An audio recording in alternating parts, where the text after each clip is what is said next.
All right, Andy Griesinger.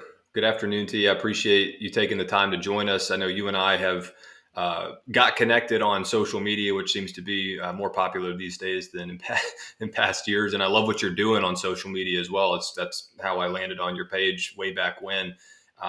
And love that you're obviously local here to Charlotte as well, and just following your journey as you go through the real estate market, which I'm sure is exciting. A lot of ups and downs, I'm sure. But without me butchering a proper introduction for you, Andy, I'll turn it over to you for a quick one. You just let us know who you are, what you do, and how you got to where you're at. Sure. I appreciate the intro. I I got into real estate. I'm from Maryland originally and went to Virginia Tech and moved to Charlotte about 10 years ago and got into real estate immediately. And Okay. so I got my real estate license in 2014 to do commercial real estate brokerage at Marcus Millichap, and then after almost a year there, got myself into some commercial real estate financing for Hmm. about 2.5 years or so, and then made the switch into residential in 2017. So I've Awesome. been in residential for almost 7 years now. That's cool. And why the just out of curiosity, why the interest in switching from commercial to residential, or do you still do a little bit of commercial? I don't do anything in commercial. I started in commercial because as a finance major in college, I thought that that would be the best place to be. Yeah. I thought that that would be like it would make the most amount of sense.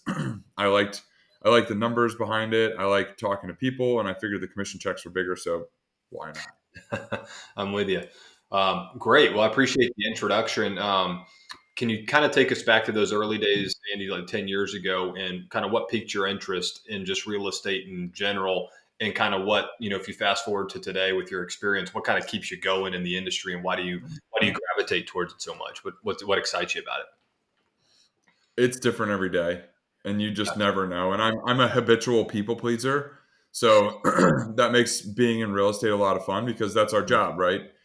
Our job is to help people achieve whatever they want to achieve when it comes to real estate. And so Mhm. I thrive on that because it's truly, when you're new, it's hard to get into that mindset. But once you get into that mindset of like being genuinely there to help people, Yeah. then it completely changes your world. Hmm. Makes a lot of Now sense. that's part of what I love about what I do every single day is I get to help. I just get to help more people. Yeah.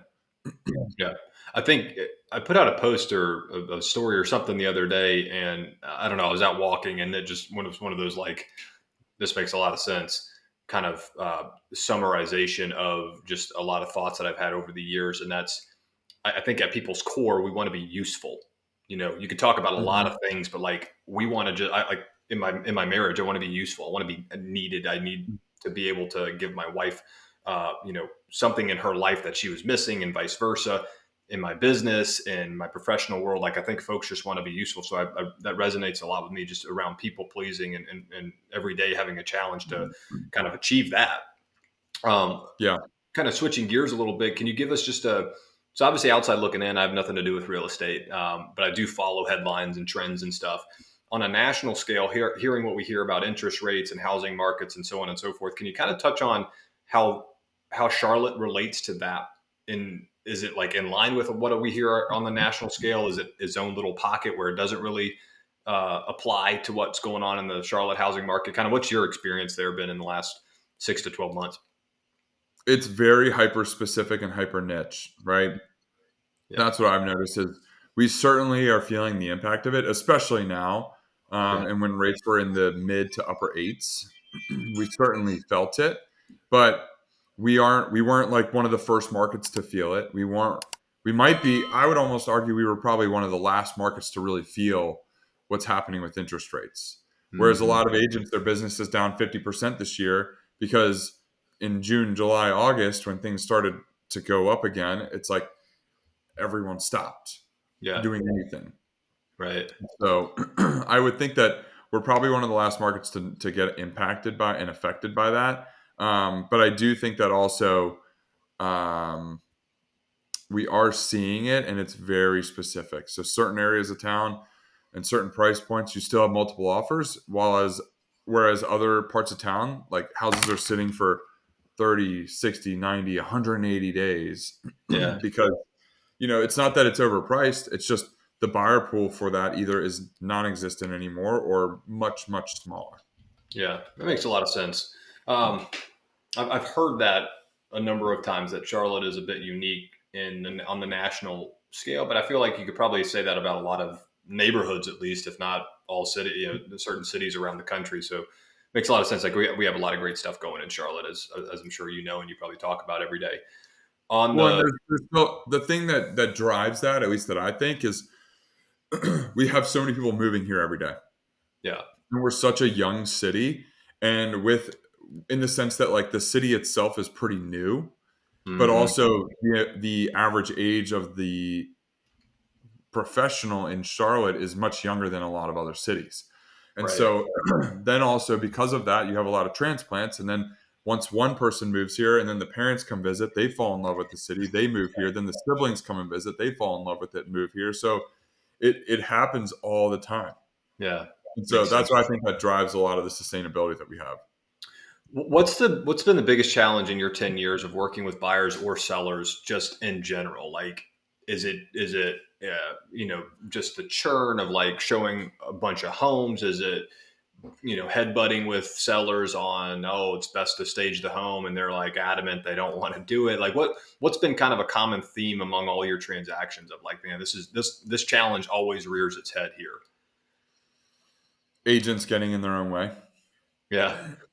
Yeah. In what way? That or like because a lot of agents feel like they have to prove their worth and prove their value, and it's difficult sometimes. And sometimes it's not even the buyer or the seller who's being a pain in the transaction. It's the other agent for no reason other than they just want to insert their opinions. And Yeah. it's like you have to sometimes remind them, like, I don't care what your opinion is. My Yeah. job is to help the seller or the buyer and convey what they want to do, and I'll advise them. But I don't need to give you my opinion on some of Yeah. this stuff. Like that's what they want to do based on what we're talking about. So Mhm. sometimes removing the emotion when you're talking to other agents is Yeah. difficult. The other thing that gets really tricky is uh, people's families. And it's when you have a buyer or a seller who is from out of state and they're moving to North Carolina and they've never heard of a due diligence fee. They don't Mhm. know what it is and they don't think that it makes sense. And so, because of that, they don't want to trust you in what you're recommending that they offer, especially in that line item. Yeah. And they just continue to lose offer after offer. It's tough. Yeah. Do you have a specific patch of Charlotte that you focus on or that you have specialty in, or do you service kind of all the greater, get as far north as the lake and as far south as Lake Wiley, Steel Creek area, Fort Mill? I'll go anywhere I need to. Yeah. Okay. Because my Awesome. my goal is to meet as many people, help as many people as possible, and not just in one pocket. Yeah, that makes sense. On the branding side, so for those listening, like Andy's, and this is how we got connected was on social media. I think you've got a large following. Can you talk a little bit about just branding for your personal, personal brand, but how that's maybe helped on, buyer and seller attraction and ultimate acquisition of customers, right? I assume a lot of your business comes probably by word of mouth referrals, potentially some on the social media side. You can touch on that a little bit. But obviously, I think more, and this is again outside looking in, but like newer realtors probably rely pretty heavily on just inbound leads that they get maybe from the brokerage firm. Talk a little bit about where your leads and sales ultimately come from relative to kind of your personal brand and how you build that. The overwhelming majority of it is referral based and repeat client now and whatnot. But getting started, and even still, like Instagram and YouTube are two very big platforms that have Yeah. been lucrative to the Mhm. business. And so that's it's something that's been important to me for a long time, and it's something that like I've been very intentional about, and something I've spent a lot of time on. I Yeah. continue to spend a lot of time on it. So it it's something that I viewed as a digital billboard, Mm. and with that just went all in because my Yeah. goal was to be able to be the most popular real estate agent in Charlotte. I wanted the most amount of people in town to know who I was. Hmm. It Makes wasn't sense. about paying the most amount of money to Zillow to get the most amount of leads so I can do the most amount of deals. Hmm. It was more, I'd rather have a very natural kind of relationship with people and a very natural growth projection in the business. Like literally on Sunday, I was getting coffee with a buddy of mine at Giddy Goat and Plaza Midwood, and these two guys walked in. They're like, "Andy," I'm Yeah. like, Hey. have we met? Yeah, yeah, yeah, And they're like, "Oh yeah, no, we follow you on Instagram. We like DM this and that and whatever, and I'm in brilliant. commercial and yada yada." And it's like that, like that's why I like doing that. And also, Yeah, and it's just you never know what could come from that. that's awesome. Um, that is the power of social media, by the way, which is great. Kind of a unique question, but if you're working with an out of town buyer, what's some of the things that you tell them about Charlotte that they may not know or could easily find online in doing their research? Kind of what do you harp on about just the area in general? Well, I mean, the biggest thing that I tell them is about how due diligence works.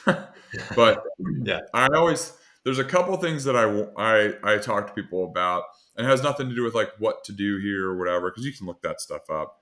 Um, I tell them to be careful at red lights because mm, every single driver in Charlotte runs through red lights. So if yeah, that light turns green, don't just hit the gas and go. You better watch. yeah, That's a big one. I always talk about how traffic is very predictable. We're very much a 9 to 5 commuter kind of city. hmm, Even outside of COVID and everything, like even with all that, it's like um, it's very predictable. It can be brutal, but yeah, it's very predictable and it's very short, yeah, like the rush hour. But the other things I always tell people about is the fact that like the music scene, the art scene, the food scene, the cocktail scene, sports, even though our teams are terrible right now, the sports scene, yeah, all of that stuff is great. And it's like whatever you're into, you will be able to find here. And the thing that's nice, good and bad, is since we're not such a huge city like New York, some of these different things that you can get involved in, there may only be one or two groups around town for whatever it is, mm, versus some of these cities where there might be 50. right, But that being said, like it's going to be a very tight knit group, and if you want to be involved with some sort of activity that you're interested in, like you can, and you yeah, can find that. You want to see some artist, chances are they'll probably end up making their way through Charlotte at some point, and if they don't, they're going to go to Greensboro or Raleigh right down the street. yeah, yeah. I've looked at a map many years, and I'm like, man, I'm young. I'd like to go explore and see other parts of the country and live there. And that's easier when you don't have potentially when you're not married with kids. But like, I look at the map and I look at the city, and then you start to pan out and do geography stuff, and you see, okay, this place is so far inland. Like getting to the coast would take a plane ride, or getting to the mountains. This one's like 6 hours away. And so I've just never landed on a place better than Charlotte geographically on a map that has, mountains 2, 3 hours away, beaches 2, 3 hours away. You've got a massive, gorgeous lake at your fingertips, international airport. So travel is incredibly easy. And just to your point, it's a city feel, but not so massive that you feel overwhelmed. And it's got all these kind of unique, cool suburban pockets all around it that are lush and green, and just the state of North Carolina in general is like that, but Charlotte specifically. So it's an amazing place. Not to not to be an advocate for Charlotte and make folks move here, even more folks move here than already are, but it really is an awesome No, you place. should.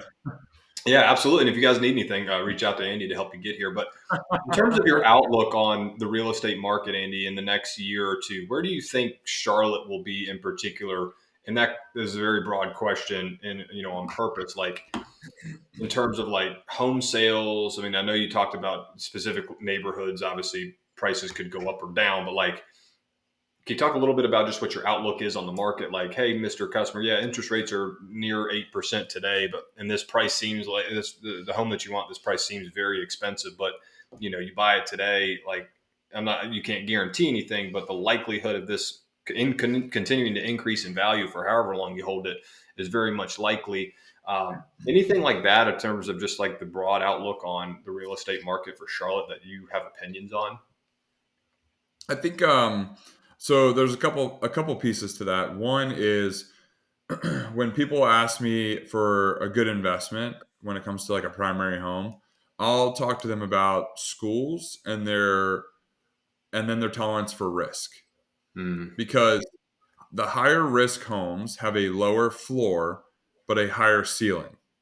hmm. The lower risk homes have a higher floor but a lower ceiling, right? Yeah. So you want to go live in Myers Park in that school district, you're going to see a pretty steady appreciation over time. And if something happens, you might do a little bit of this and drop a little bit and keep going up. But if Hmm. you have a high tolerance for risk, you could go live in one of the more up and coming neighborhoods like Camp North End area, Hmm. where it may keep going like this. And if one builder comes in and goes crazy, it really ramps up. But if something happens, you may see a little bit of a dip. And look, at the end of the day, with the beautiful thing about real estate is that if you don't want to lose money on a house, don't sell it. Yeah. Right? That's Like, fair. don't sell it. Sure, it might be worthless right now, but it's like just don't sell it, and then you can keep living there or go buy something else if you have the luxury to be able to do that. Yeah. Good point. Yeah, Um, we moved into this home. We bought this home in January this year, and I was concerned at the price point we paid for it. And you know, my real estate agent was great in working with us and kind of assured us like, hey, this is a great neighborhood in general, great part of Charlotte. Even the price point you're paying now, like you should see some appreciation. And obviously, she can't, guarantee anything, and I totally know that. But it's interesting to hear. Uh, how important is it for real estate agents to have other customers, if you will, at your fingertips or that you work with outside of just your general home owner who's either buying or selling? Like, for example, developers. Do you work closely or with developers or investors, other folks that are outside of just your general homeowner? I wouldn't say that it's like critical or super important by any means.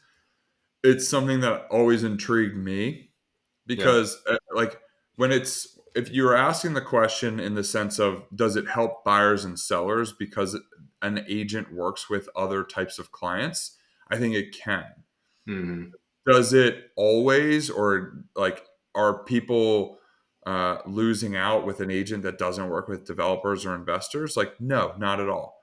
Because Yeah. some of those agents, like those investors and developers, run you around like crazy, and you are working so much for these people, but some of them are very loyal and some of them are not. And so the loyal ones, they're the best. They're the best ones to work with. Every phone call, something's going on, whether it's good or bad, everything's gonna be okay. Like, you're out there negotiating for them, you're out there hunting for them, trying to find deals. But like, Mhm. I think as an agent, it's important. Again, not critical, but it can be important to have these kinds of clients because it keeps you sharp. Yeah. Totally. Because if I'm working with an investor who's getting ready to list 5 houses at 300,000 and they're between 290 and 315, I can talk to them about what my buyers at the $300,000 price point are looking for, or I can talk to them about how it's important to put a refrigerator and a washer and dryer in there because those buyers, especially right now, are pinching a lot of pennies with rates Hmm. in order to get into the house. So then having to spend two, three, $4,000 on a fridge washer dryer, like it adds up really fast, right? Then they can't get a TV or something, or you're waiting to order a couch, or you're starting to finance some of this kind of stuff. So it's like those kinds of things do make a big difference. And it's like, if you're building a house and putting it up for sale at 300,000 and you're between putting a fridge in and a washer dryer or not, and it's like then just do it and list the house for 305. Yeah. Right. And Makes that sense. buyer, it'll be a lot easier on that buyer financially to be able to, but like, again, all this stuff comes from like working with lots of different types of clients and seeing what's going on, because at the end of the day, I feel like I just need to have the biggest like arsenal of any kind of experience to be able to talk to when I'm talking to people. Makes sense. Yeah. Are people building houses these days and not putting washers and dryers in there? I feel like if I was walking through a home and I didn't see that, that'd be an immediate, okay.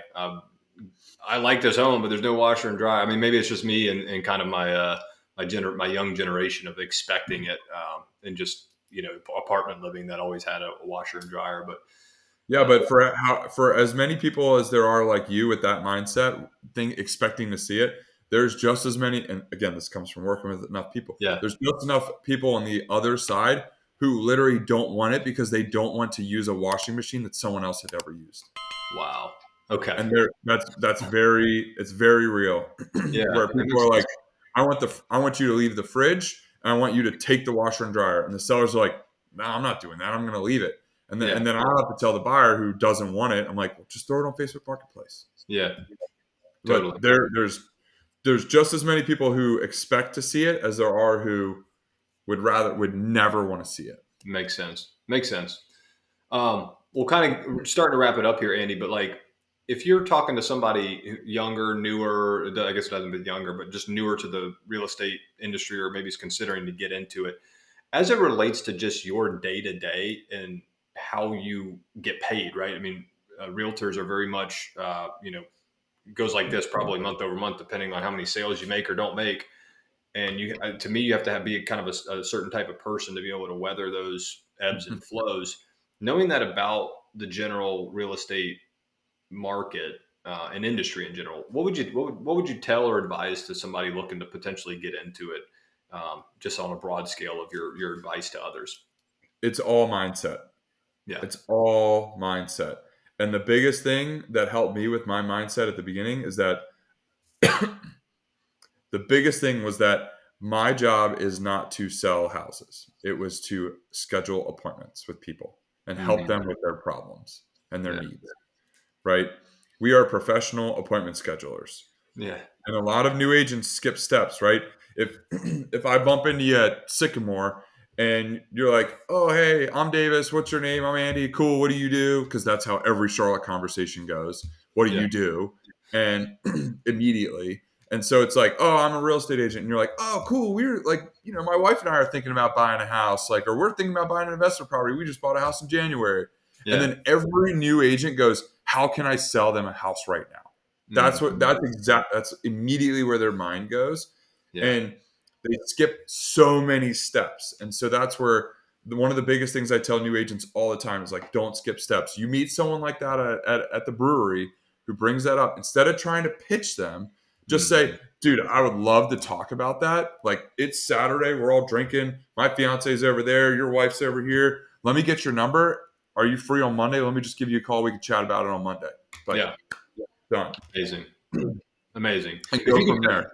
yeah, and this kind of ties into it, Andy. This will be my last question, but if you could tell your younger self, whether that was 10 years ago, beyond 5 years ago, just anything that you wish you could have done differently or should have done differently, knowing what you know now, what would that be? Um, I don't know because I don't regret going through what I went through because everything that I went through made me who I am today. Yeah. Going completely broke, making no money in Charlotte, like was terrifying, and I needed that, right? Because that fuels me every day. It keeps me grounded because it Hmm. keeps me thinking like, is this the last deal I'm ever going to close? Is this the last, like, is this Yeah. it? Like, I'm kind of like a pessimistic in the sense with that, even as a true optimist, an optimistic person, like I'm a little pessimistic when it comes to my business and it keeps me very humble and very grounded. So Yeah. something to tell my younger self, I mean, it would just be like, like almost just trust the process and like, and bet on yourself and invest in yourself. But you have to be willing to put in the work. If you're going to invest in yourself, you need to make sure that you are giving yourself a good investment back Yeah. That or makes a good lot of. ROI, right? I've been in tech sales for a long time, and that is a salesman's mentality. You could have an amazing month, at least good salesman, I guess you could say. You could have an amazing month and still feel like you're failing or not up to snuff because the next month could be terrible. Yeah. And there goes your paycheck, right? So I definitely align with you there. Well, Andy, thanks so much for joining us. If you want to be found, where can folks reach out to you? What's the best way to contact you? Instagram, Andy Yeah, G underscore realtor. It's the one with the orange background. That's me. awesome. Just I shoot can me a DM. advocate for that. Yeah. I can advocate for that as well. Well, Andy, thanks again, man. It was great learning a little bit more about your business. Obviously, that you're local here is a good connection, but thanks for joining us and wishing you the best the rest of this year and into 2024. Thank you. Thanks for having me. You're welcome.